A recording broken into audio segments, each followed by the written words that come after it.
Sebab kebanyakan daripada mereka sama ada Mu'tazilah, mereka akan kata Allah Ta'ala bercakap dengan suara tu makhluk, ataupun Asy'ariyah mereka kata Allah bercakap dengan suara, Allah SWT bercakap, tetapi sebenarnya sifat perkata yang ada pada Allah, iaitu kebolehan bercakap, kebolehan untuk berkata-kata, tetapi tidak ada suara yang didengari. Maksudnya last sekali Allah SWT masukkan maklumat terus ke dalam hati dan minda orang yang mana Allah Ta'ala nak sampaikan maklumat kepada orang tersebut, tapi tidak ada suara yang didengari.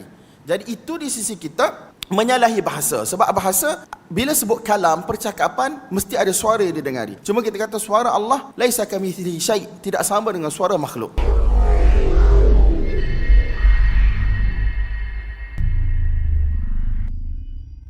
Mereka berkata, "Madza qala rabbukum?" Apa yang Allah Subhanahu wa taala telah sebutkan. Qalu al-haqqa. Mereka berkata kebenaran, iaitu al-kalam al-haqq, kalam yang benar. Wa huwa al-aliyyul kabir, dan dia Allah Subhanahu wa taala yang maha tinggi dan maha besar. Cuma Imam Bukhari rahmatullahi alaihi kata, tidaklah mereka berkata madza khalaqa rabbukum. Tidaklah mereka berkata apa yang Tuhan kamu telah ciptakan. Sebab ini sebagaimana kita tahu, Mu'tazilah mereka kata Al-Quran kalamullah, betul tak? Tetapi dia adalah makhluk, suara yang dicipta oleh Allah Subhanahu wa taala. Jadi mereka kata Al-Quran betul kalam Allah, tetapi dia adalah makhluk. Sebab suara yang didengari itu, mana boleh ada suara bagi Allah, kata dia, sebab nanti jadi macam makhluk. Jadi bila Jibril dengar suara, kemudian suara itu ialah kalam Allah, tetapi kalam Allah yang makhluk, yang dicipta oleh Allah Subhanahu wa taala. Jadi Imam Bukhari rahmatullahi alaih dia nak tolak pendapat Mu'tazilah. Sebab apa? Imam Bukhari kata dalam ayat tu Allah Taala kata madza qala rabbukum. Orang tanya Jibril alaihissalam, apakah yang Tuhan kamu cakap? Madza qala rabbukum? Apakah yang Tuhan kamu cakap? Yang Tuhan kamu cakap? Yang Tuhan kamu kata? Bukannya malaikat-malaikat ni tanya kepada Jibril, madza khalaqa rabbukum? Apa yang dicipta oleh Tuhan kamu? Nampak tak? Tuan-tuan, lepas ni dia akan datang pelbagai bab berkaitan dengan kalam Allah. Allah Ta'ala bercakap dengan malaikat, bercakap dengan Nabi, bercakap dengan hamba-hambanya. Pelbagai bab dan sangat panjang. Cuma kita dah bagi tahu Allah Ta'ala bercakap dengan suara yang didengari, suara yang layak bagi Allah. Kalau kita faham kaedah ni tuan-tuan, maka insya-Allah kita boleh baca laju. Dan kita dah ulang banyak kali dah pun. Dan kita bagi tahu pendapat yang mana menyalahi pendapat salaf ini, dia bukan jalan salaf. Nampak tak? Sebab kebanyakan daripada mereka sama ada Mu'tazilah, mereka akan kata Allah Ta'ala bercakap dengan suara tu makhluk, ataupun Asy'ariyah mereka kata Allah bercakap dengan suara, Allah SWT bercakap, tetapi sebenarnya sifat perkata yang ada pada Allah, iaitu kebolehan bercakap, kebolehan untuk berkata-kata, tetapi tidak ada suara yang didengari. Maksudnya last sekali Allah SWT masukkan maklumat terus ke dalam hati dan minda orang yang mana Allah Ta'ala nak sampaikan maklumat kepada orang tersebut, tapi tidak ada suara yang didengari. Jadi itu di sisi kita menyalahi bahasa. Sebab bahasa bila sebut kalam, percakapan, mesti ada suara yang didengari. Cuma kita kata suara Allah laisa kamitslihi syai', tidak sama dengan suara makhluk. Yang kedua, dalil-dalil daripada Al-Quran, dalil-dalil daripada As-Sunnah yang mengisbatkan kalam hakiki, iaitu percakapan yang hakiki. Dan ijma' salaf dalam masalah ini, Allah SWT bercakap dengan suara yang didengari. Nampak tak tuan-tuan? Wa qala jalla dhikruhu man dhal ladzi yashfa'u 'indahu illa bi idnih. Allah SWT berfirman, siapa yang boleh memberi syafaat di sisi Allah Subhanahu wa taala kecuali dengan izin daripada Allah Subhanahu wa taala. Wa qala Masruq 'an Ibn Mas'ud radhiyallahu ta'ala anhu, idza takallama Allah bil wahyi sami'a ahlus samawati syai'a fa idza fuzzi'a an qulubihim wa sakana as-sautu 'arafu annahu al-haqqu min rabbikum wa nadaw madza qala rabbukum qalu al-haqqa. ويذكر عن جابر عن عبد الله بن أنيس رضي الله عنهما أنه قال سمعت النبي صلى الله عليه وسلم يقول يحشر الله العباد فيناديهم بصوت يسمعه من بعد كما يسمعه من قرب أنا الملك أنا الديان. Jadi tuan-tuan, apa yang saya baru baca tadi sebenarnya ialah apa yang telah saya syarahkan sebelum tadi.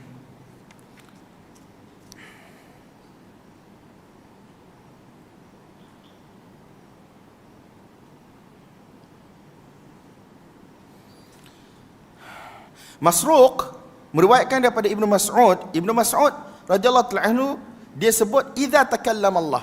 Dia tidak nisbahkan kepada Nabi. Katakanlah, saya tak pernah cek.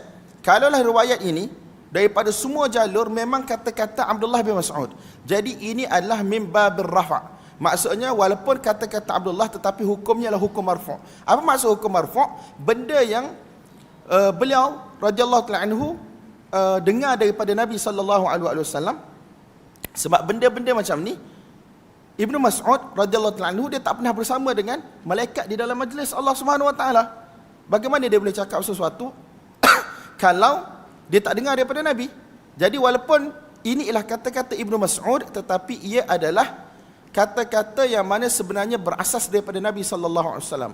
Yang kita namakan dalam istilah hadis sebagai hadis yang mauquf. Hadis mauquf ni ialah pada zahirnya ia adalah kata-kata sahabat tetapi hukumnya ialah hukum marfu', iaitu apa yang diambil yang diterima daripada Nabi sallallahu alaihi wasallam. Ibnu Mas'ud radhiyallahu ta'ala anhu berkata apabila Allah Subhanahu wa taala bercakap dengan wahyu.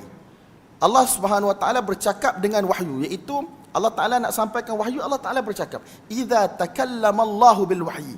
Apabila Allah SWT bercakap dengan wahyu, iaitu Allah nak sampaikan wahyu. Siapa yang menjadi aminul wahyi? Siapa yang menjadi pembawa wahyu, pemelihara wahyu? Jibril alaihi salam, ketua malaikat. Sami'a ahlus samawati syai'an. Ahli langit, penduduk langit, mereka mendengar sesuatu. Dalam riwayat lain, mereka akan pengsan. Nampak tak tuan-tuan? Mereka akan dengar sesuatu. Syai'an ni tidak disebut apa dalam ni. Tetapi kalau dalam riwayat-riwayat lain, mereka akan dengar suara lah. Cumanya suara yang mana kita tak pernah dengar tuan-tuan. Suara Allah SWT tidak menyerupai makhluk. Yang ni kita kena simpan kejap dalam hati kita, minda kita. Suara yang mana tidak menyerupai makhluk. Jadi mereka akan pengsan. Ataupun mereka akan tertunduk dan berada dalam keadaan ketakutan. Fa idza fuzzi'a an qulubihim, apabila ketakutan itu dihilangkan daripada hati-hati mereka, wasakana saut, dan suara itu macam dah berhentilah. Arafu, mereka iaitu para malaikat penduduk langit, mereka mengetahui annahul haqqu mir rabbikum. Mereka mengetahui bahawa itu adalah wahyu yang benar daripada Allah Subhanahu wa taala. Wa nadau, dan mereka akan berkata, madza qala rabbukum? Qalul haqqa. Mereka kata, apa yang Tuhan kamu telah sebutkan, cakapkan, ucapkan. Mereka berkata kebenaran. Iaitu apa tuan-tuan? Wahyu yang benar. Dan diriwayatkan daripada Jabir daripada Abdullah bin Unais radhiyallahu anhu, katanya, aku telah mendengar Nabi sallallahu alaihi wasallam bersabda, Allah Subhanahu wa taala akan yahsyuru, Allah Subhanahu wa taala akan menghalau umat manusia bila dibangkitkan daripada kubur, akan dihalau kepada mahsyar. Terjemah yuhsyaru bahasa Melayu yang sedap apa tuan-tuan?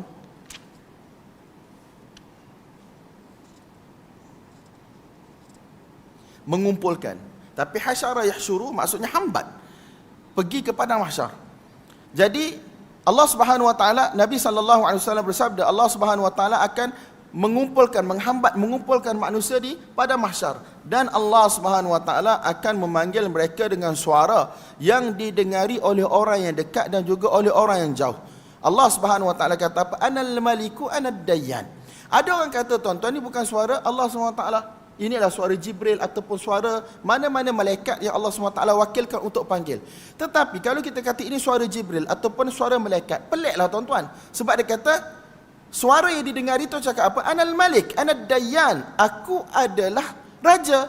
Aku adalah ad-dayyan yang memberi balasan. Sama ada baik ataupun buruk. Jadi kalau kita kata inilah suara malaikat, suara Jibril, benda tu tak masuk akal lah.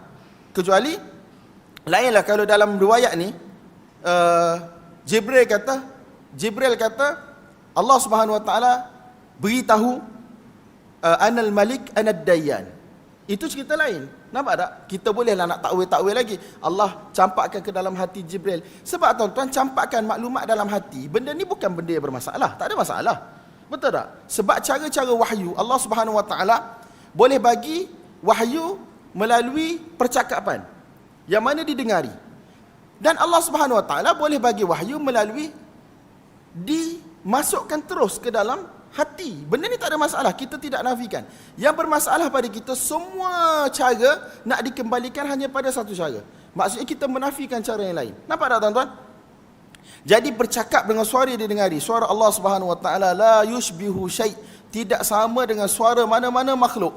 Itu satu cara Allah sampaikan wahyu, dan Allah Subhanahu Wa Taala campakkan terus ke dalam hati Nabi, ke dalam minda Nabi. Itu juga satu cara. Cuma dalam kes ini sangatlah jauh tuan-tuan kalau nak dikatakan ini ialah suara Jibril ataupun suara malaikat lain yang diwakilkan oleh Allah Subhanahu Wa Taala. Sebab guna apa? Dia satu, yang pertama dia tidak nisbahkan kepada Allah. Patutnya munadi tadi yang memanggil tadi akan kata qala rabbukum, Tuhan kamu telah berkata, ataupun Tuhan kamu telah wahyukan. Okey, tak ada masalah. Tapi ini tuan-tuan, dia cakap suara ini dengan jelas mengatakan anal malik anad dayyan, aku adalah raja dan aku adalah zat yang mana akan memberi balasan. Ad-dayyan ay al-mujazi, iaitu yang memberi balasan terhadap perbuatan hamba-hambanya di dunia, sama ada dia akan dapat pahala ataupun dia akan dapat balasan yang baik ataupun dia akan dapat balasan yang buruk. Wallahu a'lam bissawab. Cuma tajuk bab ini dengan hadis ini ialah apa tuan-tuan? Al-haqqa, iaitu qaulul haqqa, sebut wahyu yang benar. Shalom. Dan kalam Allah Subhanahu Wa Taala bukan makhluk, sebab kalam Allah Subhanahu Wa Taala adalah sifat Allah Subhanahu Wa Taala.